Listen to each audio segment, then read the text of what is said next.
உயர்நீதிமன்ற நீதிபதி GR சுவாமிநாதனை பணி நீக்கம் செய்யும் பதவி நீக்க தீர்மான நோட்டீஸை சபாநாயகரிடம் இன்று வழங்க திமுக உள்ளிட்ட இந்தியா கூட்டிகள் திட்டமிட்டுள்ளனர்.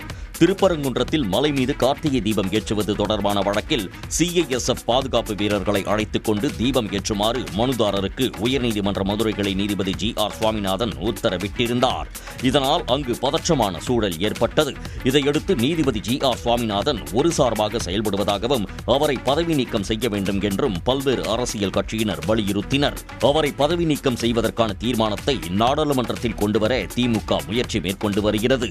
தீர்மானத்தை கொண்டு வருவதற்கு 50 மக்களவை உறுப்பினர்களின் கையொப்பம் தேவை என்ற நிலையில் இதற்கான கையொப்பங்களை கூட்டணி கட்சி எம்பிக்களிடமிருந்து பெறுவதற்கான நடவடிக்கைகளையும் திமுக எம்பிக்கள் மேற்கொண்டனர். போதுமான எம்பிக்களின் கையெழுத்து கிடைத்துள்ள நிலையில் இன்று மக்களவை சபாநாயகர் ஓம் பிர்லாவை சந்தித்து நீதிபதி சுவாமிநாதனை பதவி நீக்கம் செய்வதற்கான தீர்மானத்தை கொடுக்க திமுக எம்பிக்கள் முடிவு செய்துள்ளனர். உடனுக்குடன் செய்திகளை தெரிந்து கொள்ள சன் நியூஸ் பெல் ஐகானை கிளிக் பண்ணுங்க.